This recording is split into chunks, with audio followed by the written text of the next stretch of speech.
So guys, जैसा कि हमने पिछले एपिसोड में देखा कि लिनडोंग दागुई सिटी आ गया था, जहां उसने अपने स्पीयर को अपग्रेड करने के लिए मटेरियल्स खरीदे थे और मास्टर चेन ने उसके स्पीयर को रिफाइन कर दिया था, जिससे अब वो हाई लेवल का स्पीड वेपन बन गया था। पर उस पर हुआ जोंग की नजर पड़ गई थी। सब्सक्राइब करना बनता है। फिर अब हम हिडन पपेट सेक्ट के एल्डर हुआगू को देखते हैं, जो एक पपेट को बना रहा था। तभी उसका बेटा हुआजोंग भी वहां जाता है और अपने डैड से पूछता है कि क्या एक सिंबल पपेट है। हुआगू हंसते हुए कहता है कि ग्रेट डेजर्ट एशियन मोन्यूमेंट का रास्ता जल्दी खुलने वाला है, इसीलिए मैंने स्पेशली तुम्हारे लिए इस सिंबल पपेट को रिफाइन किया है ताकि तुम्हें कोई नुकसान न पहुंचा सके। तुम इससे फाइट करके इसे टेस्ट कर सकते हो। हुआजोंग अपनी मेंटल पावर से नाइफ बनाकर उस पपेट पर हमला करता है, पर वो पपेट तेजी से उसके पास आकर हमला करने लगती है। हुआगू से रोक देता है। हुआजोंग उस पपेट की पावर से बहुत खुश होता है और कहता है कि वाकई कमाल की है। हुआगू बताता है कि सिंबल पपेट मैंने अपनी मेंटल पावर को कंबाइन करके बनाई है, इसीलिए इसके प्रोटेक्शन के साथ एशियंट मोन्यूमेंट में तुम्हें कोई खतरा नहीं होगा। हुआजोंग उसे अपने पास रख लेता है और अपने डेड को थैंक्स कहकर बताता है कि आप जानते हैं क्यों एशियन मोन्यूमेंट में एस्ट्रल सिंबल बने हुए थे। इस बार मैं वहाँ से एक हाई लेवल का स्पीड वेपन हासिल करूंगा। तभी वहाँ एक सैनिक आकर हुआजोंग को बताता है कि लिनडोंग पूरे दिन से अपने कमरे से बाहर नहीं आया, क्या आप उसे मारना चाहते हो। हुआजोंग कहता है कि मैंने उसे एक दिन का वक्त दिया था, इसीलिए उस पर नजर रखो। हुआगू पूछता है कि तुम क्या कर रहे हो। हुआजोंग बताता है कि मुझे एक अच्छा स्पीड ट्रेजर मिला है, पर वो लड़का मुझे वो बेचने को तैयार नहीं था, पर मैं उस स्पीड ट्रेजर को हासिल करके रहूंगा। वही हम लिनडोंग को देखते हैं, जो एक रूम पर रुका हुआ था। वो काफी देर लिन डियाओ के साथ अपने खरीदे हुए स्पीड ट्रेजर को खोलने की कोशिश कर रहे थे, पर उन्हें समझ नहीं आ रहा था कि इसे कैसे खोला जाए। जियोयान आराम से बेड पर सोया हुआ था। लिनडोंग कहता है कि मैंने अपनी मेंटल पावर से काफी बार इसे खोलने की कोशिश की, पर यह ना तो मेंटल पावर से खुल रहा है, ना ही मेरी युआन पावर से।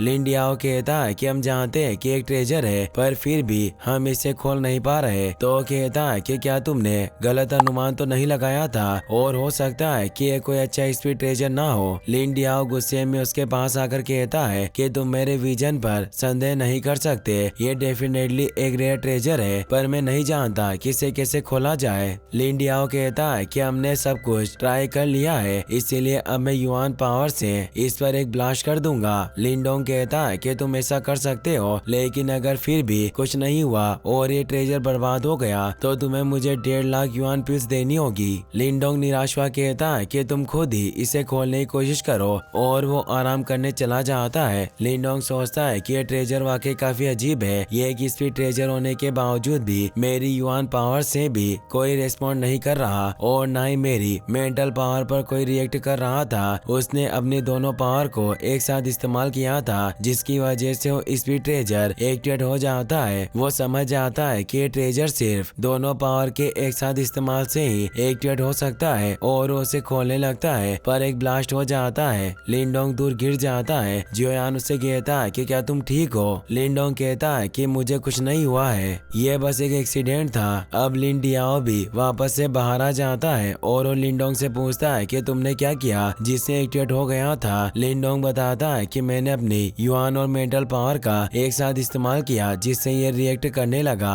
पर यह बहुत ही इंटेंस था। लिन डियाओ कहता है कि तुम्हें फिर से कोशिश करनी होगी, क्योंकि तुम अपनी दोनों पावर के बराबर रेशियो से ही इसे एक्टिवेट कर पाओगे, जिससे हम इस कारपेट के सीक्रेट को जान पाएंगे। लिनडोंग उसकी बात समझ जाता है और अपनी दोनों पावर को एक्टिवेट करके वापस से उसे खोलने की कोशिश करता है, पर सही अनुपात न होने की वजह से तेज ब्लास्ट होता है और वो दूर गिर जाता है। लिन डियाओ कहता है कि तुम्हें किस बात की जल्दी है, तुम्हें धीरे से इस प्रोसेस को करना होगा। वो फिर से कोशिश करने लगता है और वापस से दूर गिर जाता है, पर वो हार नहीं मानता और लगातार कोशिश करता रहता है। पूरी रात ऐसे ही गुजर जाती है और वो सुबह होते होते अपनी दोनों पावर को एकजुट करने में कामयाब हो जाता है। लिन डियाओ कहता है कि मैंने तुम्हें कहा था कि ये कारपेट वास्तव में एक कमाल का ट्रेजर है। लिनडोंग कहता है कि मुझे कुछ समझ नहीं आया, तो लिन डियाओ बताता है कि तुम इस ट्रेजर के रेयर फॉर्मेशन की मदद से ही अपनी युआन पावर को मेंटल पावर के साथ एकजुट कर पाए। लिनडोंग कंफ्यूज्ड था। वो कहता है कि मर्जर मेरी मेंटल पावर होगी या फिर युआन पावर। लिंडिया बताता है कि इसे युआन मेंटल पावर कहते हैं। इस एबिलिटी के साथ तुम अब बहुत ज्यादा स्ट्रॉन्ग हो चुके हो। लिंडोंग कहता है कि अगर ऐसा है तो मैं इस युआन मेंटल पावर को आजमाना चाहता हूँ और वो उससे वहाँ धमाका करने लगता है। लिंडिया उसे रोक लेता है और कहता है कि ऐसा करने से पूरा घर बर्बाद हो जाएगा। तो लिंडोंग शांत हो जाता है और वो देखता है कि सुबह हो चुकी है, इसीलिए लिंडिया उसे कहता है कि हमें जल्दी से इस दागुई सिटी को छोड़ देना चाहिए। जिस पर वो कहता है कि तुम यहाँ से निकलने की इतनी जल्दी क्यों है भाई। लिंडोंग बताता है कि मैं हुआ जोंग के साथ बेकार की लड़ाई नहीं चाहता, वो मेरे स्पेयर को लेने की कोशिश जरूर करेगा। अब वो दोनों वहाँ से निकलने लगते हैं पर हुआ जोंग के साथी उस पर नजर रखे हुए थे। लिंडोंग को भी इस बात का पता चल जाता है पर वो लगातार आगे बढ़ता रहता है और सिटी से बाहर आ जाता है। लिंडोंग कहता है कि मैं जानता हूँ कि तुम काफी समय से मेरा पीछा कर रहे हो, इसीलिए तुम्हें छिपने की कोई जरूरत नहीं है। तो दोनों उसके सामने आ जाते हैं। लिंडोंग को एहसास होता है कि दोनों एडवांस्ड फॉर्म क्रिएशन स्टेज में हैं। तभी वहाँ हुआ जोंग भी आ जाता है जो उसे कहता है कि लिंडोंग तुम्हें यहाँ से जाने की इतनी जल्दी क्यों थी? मुझे जो स्पीड वेपन चाहिए था वो अभी भी तुम्हारे पास है, क्या तुम उसे मुझे बेचना नहीं चाहते? लिंडोंग कहता है कि तुम मेरे स्पेयर को भूल जाओ, मैं उसे कभी नहीं बेचूंगा।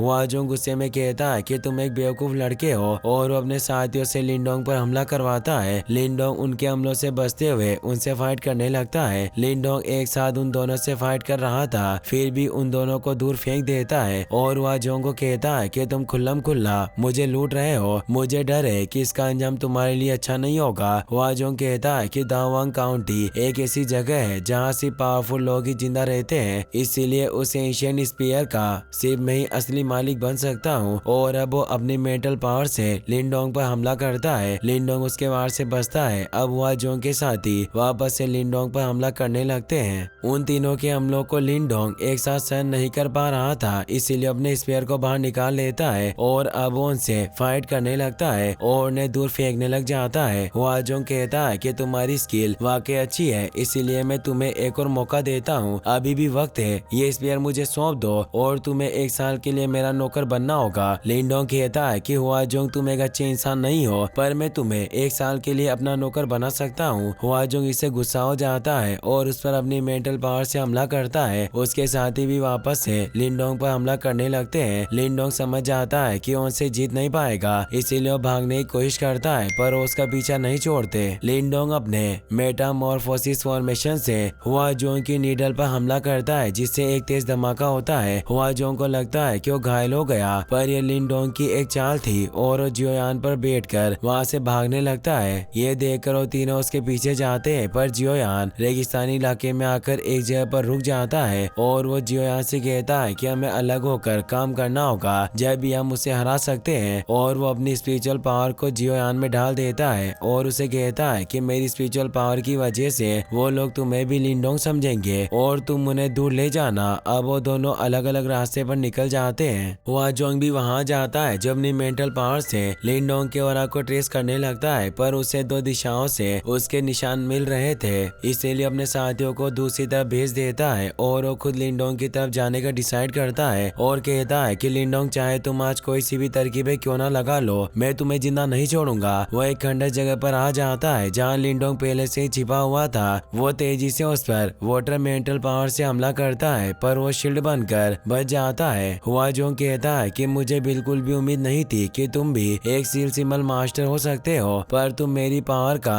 सामना नहीं कर पाओगे। और वो दोनों अब फाइट करने लग जाते हैं। हुआ जोंग अपने सभी स्पिरिचुअल ट्रेजर को बाहर निकाल लेता है और उसे लिंडोंग पर हमला करने लगता है पर लिंडोंग उससे बच जाता है तो एक पहाड़ को उठाकर लिंडोंग पर गिरा देता है पर लिंडोंग उस पहाड़ को बर्बाद कर देता है। लिंडोंग अब अपनी सन थंडर बॉडी की मदद से उस पर एक जोरदार हमला करने लगता है लेकिन अपने डेट की दी हुई पपेट को बाहर निकालकर उसे रोक देता है और वो पपेट लिंडोंग को उठाकर दूर फेंक देती है। इसी के साथ ये एपिसोड यहीं पर खत्म हो जाता है। गाइस, अगर आपको वीडियो पसंद आया हो तो इस वीडियो को लाइक करने के साथ साथ चैनल को सब्सक्राइब जरूर कर लेना। मिलते हैं नेक्स्ट वीडियो में।